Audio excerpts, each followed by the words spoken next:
Antes do vídeo começar, já vai clicando no sininho, já deixa o like e não se esqueça de compartilhar. Isso ajuda o canal a sempre ter conteúdos novos para vocês. Olá! Dando continuidade à disciplina de psicologia hospitalar, vemos que historicamente o hospital ele nunca foi um ambiente com muitas práticas corretas num passado, não só um passado recente, mas também um passado de médio e longo prazo.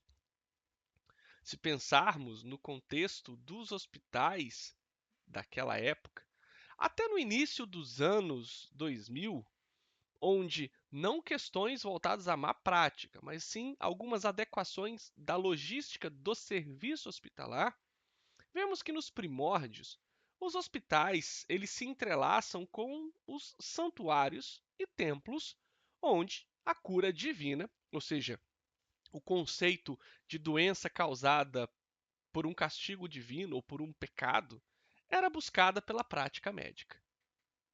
Na Idade Média, as instituições hospitalares elas carregavam um caráter filantrópico. Lembrem-se que na Idade Média, embora existisse, desconhecia-se o papel das bactérias. O conceito de micro-organismo ele era refutado somente no final do século XIX. Na segunda metade do século XIX em diante é que a teoria microbiana ela toma força e os hospitais eles começam a se adequar ao a questão da CCIH, ou seja, da Comissão de Controle de Infecção Hospitalar. E nesse momento, o hospital na Idade Média ele era fundamentado na fé religiosa e no compromisso benevolente com os menos afortunados, prosperando graças a gerações e doações.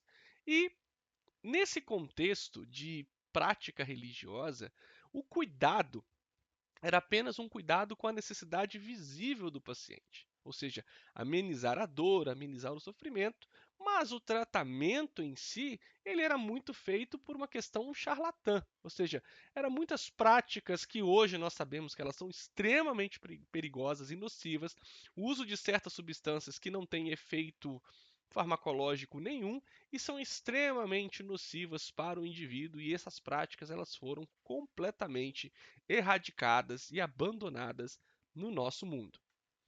Na Grécia Antiga, Hipócrates ele acreditava que os ares, águas e lugares eram as fontes primárias do adoecimento.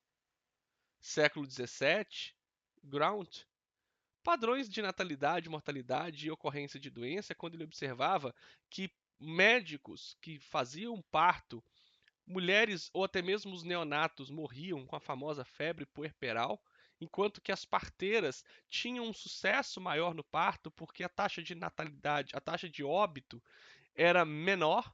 Isso porque elas lavavam as mãos e higienizavam os materiais que utilizavam para se fazer o parto. William Fair, no século XIX, coleta e análise sistemática das estatísticas de mortalidade. E no século XIX também, embora ele tenha sido dado como louco pela sua ideia, John Snow, com as hipóteses causais de doenças causadas por bactérias, no caso cólera, a teoria do contágio e também a teoria da sistematização da metodologia aplicada hoje na epidemiologia.